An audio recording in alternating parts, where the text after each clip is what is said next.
নমস্কাৰ প্ৰিয় দৰ্শক আপোনালোক সকলোকে মোৰ চেনেলটোলৈ স্বাগতম জনাইছোঁ। আজিৰ ভিডিঅ'টোত আমি আলোচনা কৰিম কেইটামান গণিতৰ প্ৰশ্ন। প্ৰথম প্ৰশ্নটো লৈ আহিছোঁ, স্বাভাৱিক সংখ্যাৰ বৰ্গফলক সংখ্যাটোৰ ঘনফলৰ পৰা বিয়োগ কৰিলে যদি 48 হয় তেন্তে সংখ্যাটো কি? The square of a natural number subtracted from its cube comes to 48 the number is. এই ধৰণৰ প্ৰশ্ন আহিলে আপোনালোকে কেনেকৈ কৰিব চাওক। ধৰি লওক আপোনালোকৰ তাত সংখ্যাটো নাই, যিহেতু সংখ্যাটো নাই সেই সংখ্যাটো আপোনালোকে ধৰি ল'ব এক্স। এতিয়া এক্সৰ কিউবৰ পৰা যদি আমি এক্স স্কুৱেৰ বাদ দিওঁ তেতিয়াহ'লে আমাৰ হয় 48। এতিয়া আমি এই নজনা সংখ্যাটো অৰ্থাৎ এক্সৰ মানটো উলিয়াব লাগে। গতিকে আমি কি কৰিম, আমি এক্স স্কুৱেৰটো কমন লৈ লওঁ। কমন লোৱাৰ লগে লগে ইয়াত থাকি যাব এক্স মাইনাছ 1। এইফালে 48ক আমি এনেকুৱা ধৰণে লিখিম যাতে এই ৰাশিটোৰ লগত মিলি যায়। তো ইয়াত চাওক 48 মানে আমি লিখিব পাৰোঁ 4 into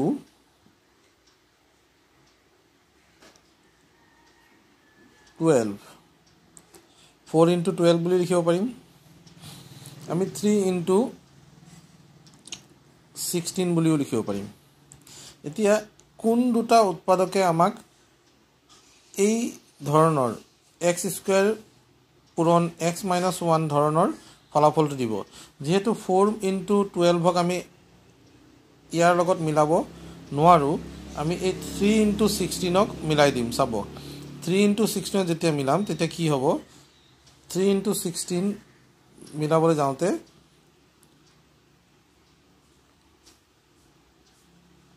আমাৰ কেনেকুৱা ধৰণৰ হ'ব চাব। 3 into 16 আমি এনেকৈ লিখিম 3 into 16ক 3 into 16 মানে আমি লিখিম 4 স্কুৱেৰ আৰু 3টোক আমি এনেকৈ লিখি দিব পাৰোঁ 4 minus 1 বুলি। অৰ্থাৎ কেনেকুৱা হ'ব চাওক, আপোনালোকৰ উত্তৰটোৰ লগত মিলাবৰ কাৰণে x square into x minus 1 হৈ আছিলে। গতিকে মই 48ক এনেধৰণে লিখিম, 48ক মই লিখিম 4 স্কুৱেৰ 4 minus 1। চাওক 4 স্কুৱেৰ মানে হ'ল 16 পূৰণ 4 minus 1 মানে হ'ল 3। গতিকে চাওক 16 into 3 মানে 48 পাই আছোঁ আমি, যাক আমি পুনৰ ভাঙি লৈছোঁ এনেকৈ, তাক ভাঙি দিছোঁ এনেকৈ। চাওক 16 মানে লিখি দিছোঁ 4 স্কুৱেৰ আৰু 3টোক ভাঙি দিছোঁ 4 minus 1 বুলি। এতিয়া এই অংশটোৰ লগত এইটো অংশ মিলি আছে। চাওক এক্স স্কুৱেৰ মানে 4 স্কুৱেৰ হ'ল, ঠিক সেইদৰে এক্স মাইনাছ 1 মানে 4 minus 1 হ'ল। অৰ্থাৎ আপোনালোকে দেখা পাইছে যে এক্সৰ স্থানত কি আহিছে, 4 আহিছে। তো আপোনালোকৰ উত্তৰটো হৈ যাব অপশ্যন ডি 4। নেক্সট প্ৰশ্নটো চাওক, the average age of A and B is 30 years and that of B and C is 26 years. The difference of the age of A and C, ইয়াত সুধিছে এ আৰু বিৰ গড় আয়ুস হ'ল 30 বছৰ, বি আৰু চিৰ 26 বছৰ। এতিয়া এ আৰু চিৰ বয়সৰ পাৰ্থক্য কিমান উলিয়াব দিছে। এতিয়া আপোনালোকে চাওক এনেকুৱা অংকত কি কৰিব, এ আৰু বিৰ গড় আয়ুস 30 আছিল। গতিকে এ প্লাছ বি, এ আৰু বিৰ বয়স হৈ যাব 30ৰ দুগুণ অৰ্থাৎ 60। ঠিক সেইদৰে বি আৰু চিৰ, বি প্লাছ চি, বি আৰু চিৰ বয়সৰ যোগফলটো কিমান হৈ যাব, 26 আছে, 26ৰ দুগুণ হৈ যাব। 26ৰ দুগুণ মানে হৈ গ'ল 52। এতিয়া আপুনি দুয়োটা বয়স অৰ্থাৎ এ প্লাছ বি, এ আৰু বিৰ বয়সৰ যোগফলৰ পৰা এ আৰু বিৰ বয়সৰ যোগফলৰ পৰা বি আৰু চিৰ বয়সৰ যোগফলটো বাদ দি দিয়ক। বাদ দিলে ইয়াত থাকি যাব এ মাইনাছ চি, বিৰ পৰা বি গুচি যাব। তাৰপিছত এইটো চাওক চি এ মাইনাছ চি আমি মাইনাছ কৰিছোঁ, গতিকে চিনটো কি হৈ যাব মাইনাছ হৈ যাব। এ প্লাছ বিৰ পৰা বি প্লাছ চি মাইনাছ কৰোঁতে বিটো মাইনাছ হৈ গ'ল, সেইকাৰণে বি বি কেঞ্চেল হৈ গ'ল, এ মাইনাছ চি থাকি গ'ল, অৰ্থাৎ আপোনাৰ এনচাৰটো কিমান হৈ যাব 8। মানে 60ৰ পৰা 52 গ'লে 8 থাকিব, আৰু আপোনাৰ উত্তৰটো হৈ যাব অপশ্যন ডি 8 ইয়াৰ্ছ। এ আৰু চিৰ বয়সৰ পাৰ্থক্য ওলাব দিছিলে, এনেধৰণে আপোনালোকে উলিয়াব পাৰিব। আৰু এই ধৰণৰ প্ৰশ্ন আপোনালোকৰ পৰীক্ষাবোৰত সোধাৰ সম্ভাৱনা থাকে, গতিকে এনেধৰণৰ প্ৰশ্ন শিকি ল'লে আপোনাৰ কোনো ক্ষতি নহয়। চাওক 78 নম্বৰ কুৱেশ্যনটোত দিছে ছটা সংখ্যাৰ গড় 8 এভাৰেজ অফ 6 নাম্বাৰ্ছ ইজ 8। তো যদি এনেকুৱা দিয়ে তেতিয়া আপুনি কি কৰিব, আৰু এটা সংখ্যা যোগ কৰাত গড় হৈ গ'ল 9। এতিয়া ছটা সংখ্যাৰ গড় হৈ গ'ল 8, তাৰ মানে কি ছটা সংখ্যাৰ যোগফলটো কিমান? ছটা সংখ্যাৰ যোগফল 6 পূৰণ 8 কৰি দিব, আপুনি পাই যাব 48। তাৰপিছত আৰু এটা সংখ্যা যোগ কৰিছে, যোগ কৰাৰ লগে লগে গড়টো হৈ গ'ল 9। 7টা সংখ্যাৰ যোগফলটো কিমান হ'ব? 7 9 গুণ 63। 7 9 গুণ আপুনি পাই গ'ল 63। তাৰমানে নতুনকৈ যোগ কৰা সংখ্যাটো কিমান আছিল? 5 1 15।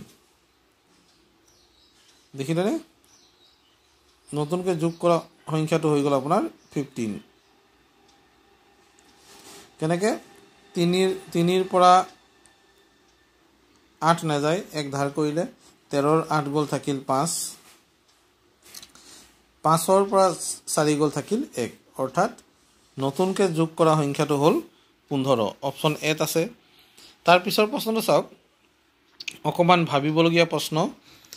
মনোজে মনত পেলালে যে তাৰ ককায়েকৰ জন্মদিন 15 তাৰিখৰ পিছত কিন্তু 18 তাৰিখৰ আগত। চাওক 15 তাৰিখৰ পিছত কিন্তু 18 তাৰিখৰ আগত, তাৰমানে 15, 16 আৰু 17 তাৰিখ ইয়াত মাজত, এই দুটাৰ ভিতৰত এটা হ'ব।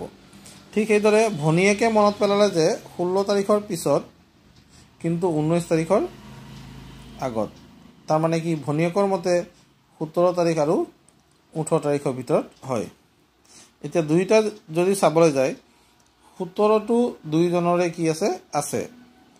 চাওক 16টো মনোজে মনত পেলাওঁতে 16 আৰু 17ৰ ভিতৰত হ'ব লাগে বুলি কৈছে। ভনীয়েকে মনত পেলাইছে যে 17 আৰু 18ৰ ভিতৰত হ'ব লাগে। এতিয়া দুইজনৰ ক্ষেত্ৰত কোনটো তাৰিখ হ'ব? 17 তাৰিখটো হ'ব ককায়েকৰ জন্মদিন, অৰ্থাৎ বি অপশ্যনটো ইয়াৰ শুদ্ধ হ'ব। এতিয়া নেক্সট প্ৰশ্নটো দিছে, এজন ল'ৰাক লিখিবলৈ কোৱা হ'ল 2 to the power 5 into 9 to the power 2, অৰ্থাৎ 9 স্কুৱেৰ, কিন্তু সি লিখিলে 2592। তাৰমানে ভুলতেই লিখিলে বা শুদ্ধকৈ লিখিলে 2592 বুলি লিখিলে। এতিয়া দুয়োটা সংখ্যাৰ মাজত সংখ্যাসূচক পাৰ্থক্য কিমান? নিউমেৰিকেল ডিফাৰেঞ্চটো কিমান সুধিছে।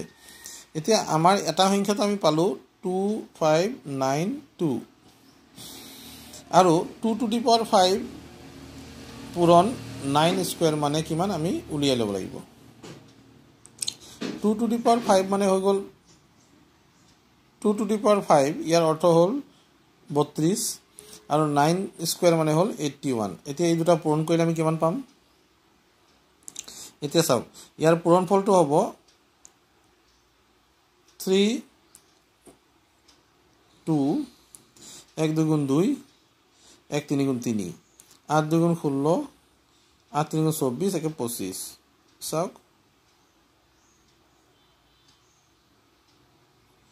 চাওক ল'ৰাজনে যি সংখ্যা লিখিছিল সেইটো সংখ্যা আৰু লিখিবলৈ কোৱা সংখ্যাটো 2 to the power 5 পূৰণ 9 to the power 2, অৰ্থাৎ 9 স্কুৱেৰ, এই দুটা মানুহ হ'ল 2592। দুয়োটা ক্ষেত্ৰতে একেই সংখ্যা পাইছোঁ, অৰ্থাৎ দুয়োটা সংখ্যাৰ মাজৰ যিটো পাৰ্থক্য হ'ব সেই পাৰ্থক্যটো কি হ'ব? 0 হ'ব। আপোনালোকে এই ধৰণে কৰিব লাগিব যে যদি এনেকুৱা থাকে তেতিয়াহ'লে আপোনালোকে কি কৰিব, এই সূচকীয় ৰূপত দিয়া সংখ্যাটোৰ মান উলিয়াই ল'ব। 2 to the power 5 মানে আপোনালোকে জানে যে 2 5টা পূৰণ কৰিলে কিমান হয়? 32, 9 দুটা পূৰণ কৰিলে কিমান হয় 9 9 গুণ 81 এতিয়া এই দুটা পূৰণ কৰিলে আমি এনসাৰটো কিমান পাম 2592 পাম আৰু লৰাজনে লিখা সংখ্যাটো এইটোৱে হয় গতিকে দুইটাৰ মাজৰ পাৰ্থক্যটো 0 হ'ব এই ধৰণে আপোনালোকে অংকবোৰ কৰিব পাৰে এবাৰ প্ৰেক্টিস কৰাৰ পিছত এনে ধৰণৰ অংক আৰু এবাৰ চোৱাৰ প্ৰয়োজন নাই কাৰণ এবাৰ এনেকৈ চাব যাতে আপোনালোকৰ ডাউটটো ক্লিয়াৰ হৈ থাকে মানে ধাৰণাটো কনসেপ্টটো ক্লিয়াৰ কৰি ল'ব তো সকলোকে ধন্যবাদ জনাই আজি ভিডিওটো সামৰিছো থ্যাংক ইউ